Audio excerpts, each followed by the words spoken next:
Hello student, welcome to my channel. तो आपको जैसा कि पता है, हम सॉल्व कर रहे हैं टारगेट पब्लिकेशन का ऑब्जेक्टिव और साइंस विषय का, जो कि क्लास 12th का। और अभी तक हमने 4 चैप्टर को जो है क्वेश्चन देख चुके हैं। इसमें जो है हम 70 प्लस प्रश्न को देखेंगे ऑब्जेक्टिव्स, और ये सभी आपके लिए परीक्षा के लिए जो महत्वपूर्ण होने जा रही है। तो समय नहीं गवाइए। और साइंस से जो भी स्टूडेंट है और बायोलॉजी अभी तक उनका प्रश्न नहीं तैयार हुआ है, तो हमारे चैनल पे जाइए और बोर्ड एग्जाम के लिए जो प्लेलिस्ट बना हुआ है उसको जाकर के फुल वॉच कीजिए आप, जिससे आपका क्या हुआ, बायोलॉजी का एक भी क्वेश्चन एग्जामिनेशन हॉल में नहीं छूटेगा। तो चलिए अब हम आगे जाकर के प्रश्न को हल करते हैं।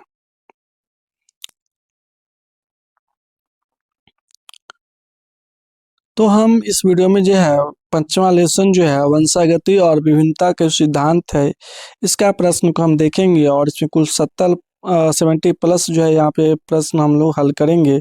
तो चलिए समय न गवाइए और डायरेक्ट हम आंसर बताएंगे, क्योंकि बहुत ज़्यादा इसमें प्रश्न है। तो आप लोग समय भी जानते हैं बहुत कम है आप लोग के पास में, फरवरी में एग्जाम स्टार्ट हो जाएगा। तो समय नहीं गवाते हुए आपको फास्ट में रैपिड फास्ट में कह सकते हैं, आपको प्रश्न को हल कराएंगे। पहला प्रश्न है, निम्नलिखित में कौन गुणसूत्रों की मूल संख्या को दर्शाता है? गुणसूत्रों की मूल संख्या को दर्शाता कौन सा है?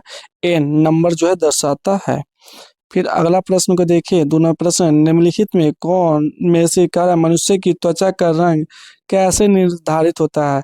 तो ये निर्धारित एकाधिक जीन के द्वारा, एक से ज्यादा जीन के द्वारा निर्धारित किया जाता है।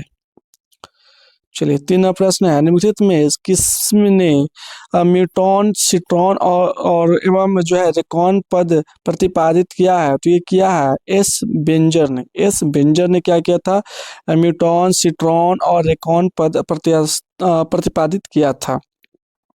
यहाँ पे आपका है चौथा क्वेश्चन, निम्नलिखित में से कौन सह प्रभाविता यानी कोडोमिनेंस में F2 संतति प्रारूपित अनुपात को दर्शाता है? तो यहाँ पे क्या हुआ, 1:2:1 जो है ये दर्शाता है।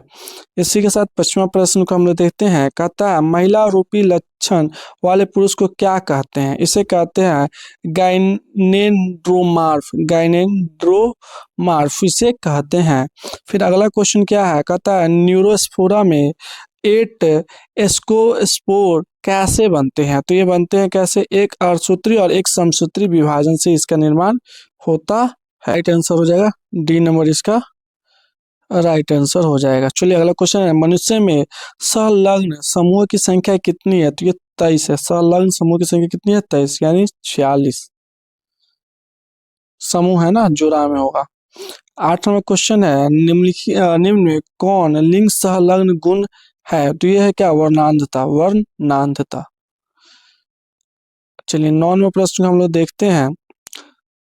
9वां प्रश्न क्या कहता है? निम्नलिखित में से किसमें गुणसूत्र का एक अतिरिक्त जोड़ा पाया जाता है? 2025 के एग्जाम में पूछा हुआ है। ध्यान दीजिए, इस चैप्टर से आपको 3 से 4 प्रश्न आपको जरूर मिलेंगे, और यहाँ पे आपको 3 से 4 से भी ज़्यादा मिल सकते हैं, क्योंकि इसका जो है ना प्रश्न का वेटेज ज़्यादा होती है। तो ये क्या हो जाएगा?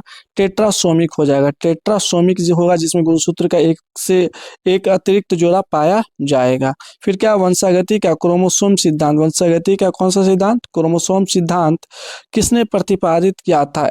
सट्टन एवं बावेरी के द्वारा किया गया। सट्टन एवं बावेरी के द्वारा इसका प्रतिपादन किया गया। तो कौन सा सिद्धांत का? क्रोमोसोम सिद्धांत का प्रतिपादन किया गया था।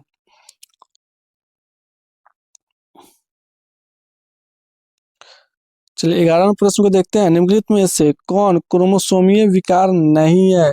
तो कौन सा? हीमोफीलिया। हीमोफीलिया क्या? आपको जो होता है ना वंशानुगत बीमारी होता है। हीमोफीलिया में क्या होता है, आपके शरीर का कोई भी पार्ट अगर कट जाता है तो ब्लड जो है नहीं रुकता है, जब तक कि डॉक्टर उसमें कुछ एंटीबायोटिक्स वगैरह नहीं लगाते तब तक। फिर अगला है 12वां क्वेश्चन, कहता है तद्रुप प्रजननी लाल फूल वाले एवं तद्रुप प्रजननी सफेद फूल वाले एंटी रीनम के पौधे के संकरण के फलस्वरूप F1 पीढ़ी गुलाबी फूलों वाली थी। तो ये किसका उदाहरण है? तो ये उदाहरण होगा अपूर्ण प्रभाविता के। अपूर्ण प्रभावित या पूर्ण रूप से प्रभावित नहीं हुआ। 13वां प्रश्न को हम लोग देखते हैं। 13वां प्रश्न कहता है, निम्नलिखित में कौन कथन जो है असत्य है। कौन सा कथन कह रहा है? असत्य है, फल्स है। तो यहाँ पे कौन सा होगा? अलील का आपस में सम्मिश्रण, ये क्या होगा? फल्स हो जाएगा। अलील का आपस में सम्मिश्रण क्या होगा? सम्मिश्रण फल्स हो जाएगा।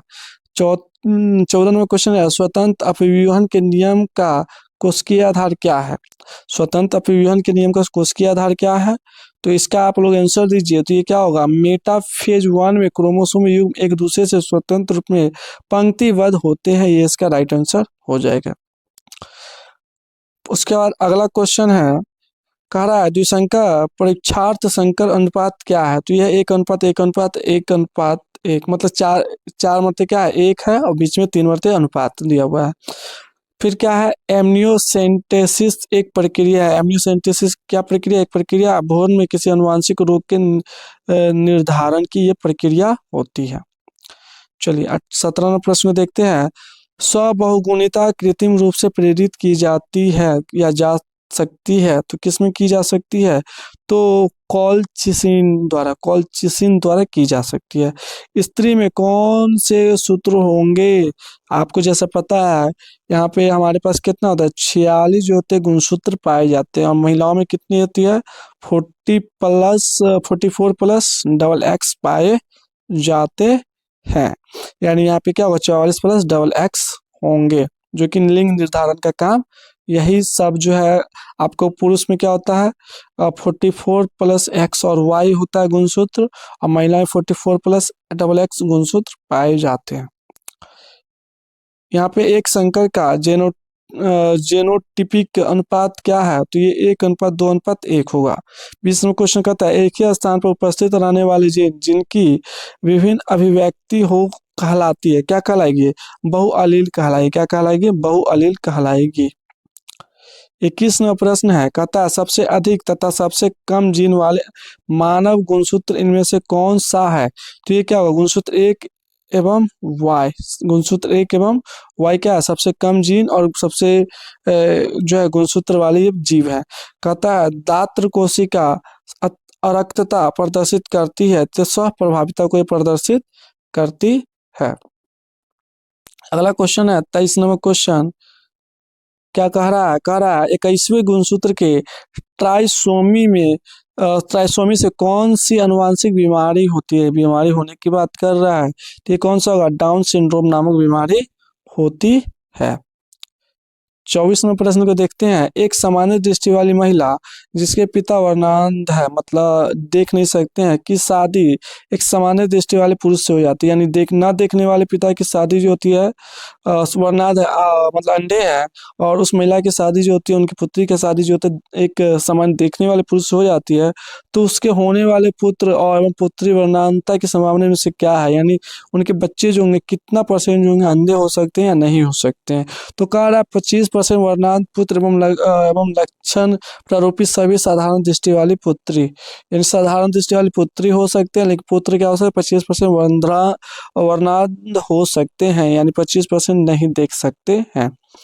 फिर अब 25वां क्वेश्चन कहता है, एक बालक का रुधिर 0 है तथा उसके पिता का रुधिर ब्लड ग्रुप में करा 0 दिया है, तो O ब्लड ग्रुप है, तथा पिता का रुधिर B ब्लड ग्रुप है, तो उसके माता का जीन प्रारूप इनमें से कौन सा होगा? तो ये कौन सा होगा? मतलब IO और IB, ये जो होगा इसके पिता का जीन प्रारूप होगा। फिर कहता है 26वां क्वेश्चन, मेंडल ने कितने लक्षणों का अध्ययन किया था? तो मेंडल ने कुल कितने का किया था? 7। और किस पे किया था? मटर के पौधे पे किया था, मालूम है ना। चलिए 27वां क्वेश्चन है, कह रहा मेंडल ने प्रतिपादित किया था, कौन सा नियम प्रतिपादित किया था? आनुवांशिकता का नियम प्रतिपादित किया था। इसे आनुवांशिकता का पिता भी कहा जाता है। किसे कहा जाता है? मेंडल को कहा जाता है। और यहाँ पृथक्करण के सिद्धांत को क्या कहते हैं? तो इसे कहते हैं युग्मकों की शुद्धता का नियम। पृथक्करण के सिद्धांत को क्या कहते हैं? युग्मकों के शुद्धता का नियम भी कहते हैं। 29वां प्रश्न कह रहा है, द्विसंकर क्रॉस में अनुलक्षणी यानी फेनोटाइपिक अनुपात होता है। फेनोटाइपिक अनुपात क्या होता है? 9:3:3:1 होता है। फिर अगला क्वेश्चन है 30वां, मेंडल अपने प्रयोगों में सफल हुए क्योंकि उसने मटर के पौधों को चुना था। किसको चुना था? मटर के पौधों को चुना था। चलिए 31वां प्रश्न को हम लोग देखते हैं। कहता है मिलेनिन रंग द्रव्य की अनुपस्थिति में दशा उत्पन्न होती है, रजकहीनता का स्थिति उत्पन्न हो जाती है। मानव नर की अनुवांशिक पहचान जो होती है ना, की जाती है, कैसे की जाती है? लिंग गुणसूत्रों द्वारा की जाती है। फिर आपका 33 है F2 संतति की बालक्षणीय अनुपात अपूर्ण प्रभाविता की स्थिति में क्या होता है? तो ये होगा क्या? 1:2:1, इसका आंसर हो जाएगा। 34वां प्रश्न देखते हैं। गुणसूत्रीय उत्परिवर्तन का क्या कारण है? मतलब गुण सूत्रीय परिवर्तन का कारण पूछ रहा है, तो ये होगा ये सभी, यानी इसका क्या करेगा? असुगुणिता, बहुगुणिता, भौतिक प्रभाव, ये सब क्या होगा? इसका आंसर हो जाएगा। 35 नंबर है एक जीन जोड़ा दूसरे जीन जोड़े के प्रभाव को रोकता है, किस में? तो ये रोकता है, कैसे रोकता है? एपिस्टेसिस में रोकता है। फिर क्या है? 36वां क्वेश्चन है मनुष्य में मात्रात्मक लक्षण का उदाहरण है। त्वचा का रंग क्या मात्रात्मक लक्षण का उदाहरण किसमें है? मनुष्य में होता है। चलिए 37वां प्रश्न को हम लोग देखते हैं। 37वां प्रश्न क्या कहता है? एक गुणसूत्र पर अत्यंत समीप स्थित जीन्स प्रदर्शित करते हैं, तो जीन विनिमय नहीं, इसको प्रदर्शित नहीं करते हैं। 38वां क्वेश्चन है कहता है प्रथम अनुवांशिकी विद अनुवांशिकी के पिता कौन थे? तो ये थे मेंडल जी। मेंडल को फादर ऑफ द जेनेटिक्स बोलते हैं, अनुवांशिकता का पिता भी बोलते हैं। फिर यहाँ पे टर्नर्स सिंड्रोम में कितने गुणसूत्र होते हैं? तो ये 45 गुणसूत्र होते हैं टर्नर सिंड्रोम में। 40वां प्रश्न 40वां प्रश्न को देखते हैं। मेंडल के नियमों को तभी लागू किया जा सकता है जब क्या होगा? जनक शुद्ध बीज सॉरी शुद्ध ब्रीड हो, मतलब शुद्ध मटर के पौधे हो, देसी मटर हो। 41वां प्रश्न क्या कहता है? एक जीन के विभिन्न रूपों को कहा जाता है युग्म विकल्पी, युग्म विकल्पी। 42वां क्वेश्चन है अधिकांश उत्परिवर्तन है, अधिकांश उत्परिवर्तन क्या हो गया? अप्रभावी होंगे। फिर अगला क्वेश्चन क्या है? आनुवांशिक पदार्थ का उत्परिवर्तन से प्रभावित होने वाले छोटे छोटे खंड हैं, तो ये म्यूटॉन होंगे।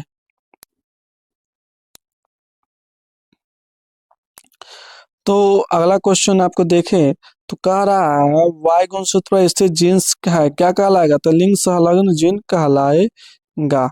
45वां प्रश्न को देखते हैं। Double Z by Z W तरह का लिंग निर्धारण किसमें देखा गया है? तो ये देखा गया है मोर में। एक बिंदु उत्परिवर्तन है, एक बिंदु उत्परिवर्तन क्या है? Sickle cell anaemia, sickle cell anaemia को बोलते हैं एक बिंदु उत्परिवर्तन, सिकल सेल अनीमिया को बोलते हैं। फिर कहता है मेंडल का द्वितीय नियम क्या है? तो द्वितीय नियम है स्वतंत्र अपव्यूहन का नियम। द्वितीय नियम क्या है? स्वतंत्र अपव्यूहन का नियम। अगला 48वां क्वेश्चन है मेंडल द्वारा दिया गया युग्मकों की शुद्धता का नियम आधारित है, तो यह आधारित एक संकर संकरण पर आधारित है। मेंडल के नियम का एक अपवाद है, कौन सा अपवाद है? सहलगनता। सहलगनता क्या मेंडल के नियम का अपवाद है। 50वां क्वेश्चन है हीमोफीलिया। हीमोफीलिया क्या है? मेंडेलियन व्याधि है। मेंडेलियन व्याधि क्या है? हीमोफीलिया है। आपका 51 नंबर है डाउन सिंड्रोम एक है, तो क्या अगुणसूत्रीय व्याधि, अगुणसूत्रीय व्याधि क्या है? डाउन सिंड्रोम होगा। 52वां क्वेश्चन है कहता है मेंडल ने कार्य किया था, किस पे कार्य किया था? उद्यान मटर पे। किस पे किया था? उद्यान मटर पे, यानी मटर के पौधों पे किया था। 53वां क्वेश्चन है मनुष्य में ABO रक्त समूह क्या दर्शाता है? तो ये आपको दर्शाता है आपका बहुअलील और सह प्रभाविता को यह दर्शाता है। चलिए 54 नंबर प्रश्न को इसी के साथ देखते हैं। कहता है क्या पुनेट वर्ग विकसित किया है? तो रेजिनेल्ड ने किया था पुनेट वर्ग विकसित। 55वां क्वेश्चन कहता है वंशागति का गुणसूत्रीय सिद्धांत किसने प्रस्तुत किया था? तो ये किया था सट्टन ने। किसने किया था? सट्टन ने किया था। 56 नंबर क्वेश्चन है आनुवांशिकता के नियम को किसने प्रतिपादित किया था? तो मेंडल ने किया था आनुवांशिकता के नियम को प्रतिपादित। 57वां क्वेश्चन आनुवांशिकी शब्द किसने प्रस्तावित किया था? तो ये बेटसन ने किया था। किसने किया था? बेटसन ने किया था।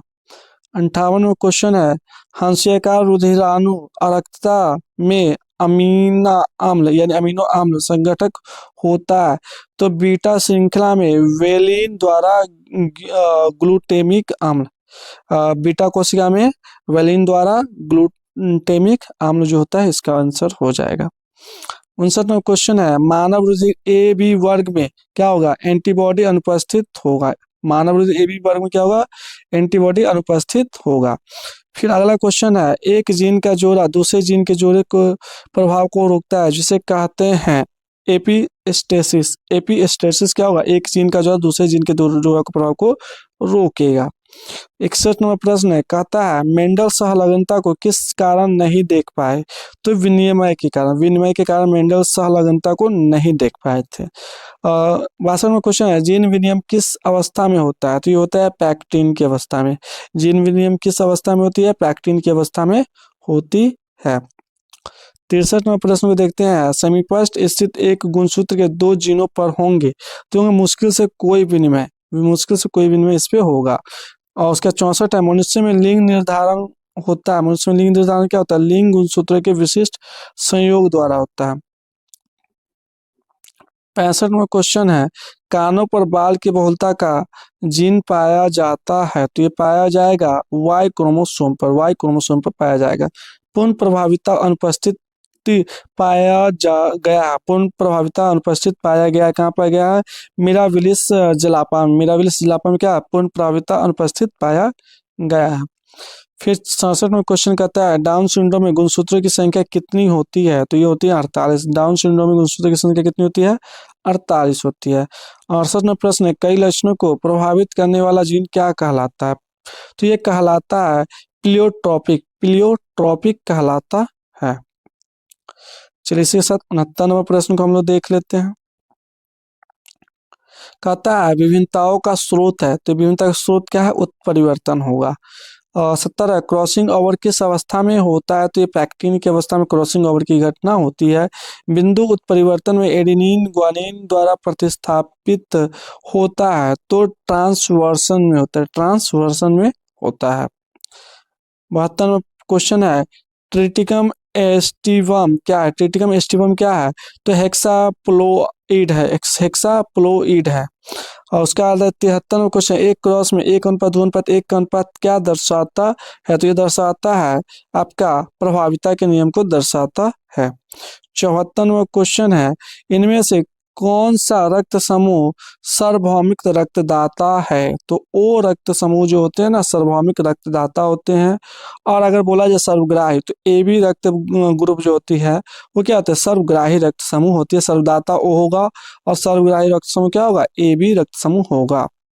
75 नंबर है अर्जित गुणों के वंशागति का सिद्धांत किसके द्वारा प्रतिपादित किया गया था, तो किया गया था डेव ब्रिज के द्वारा, डेव ब्रिज नहीं होगा लेमार्क के द्वारा, मिस्टेक हो गया। तो अर्जित गुणों का वंशागति का सिद्धांत किसके द्वारा दिया गया था, तो ये दिया गया था लेमार्क के द्वारा। 76 नंबर प्रश्न को देखते हैं कहता है एक संकरण क्रॉस का फिनोटाइप अनुपात क्या होगा, तो ये होगा 3:1 के अनुपात में होगा।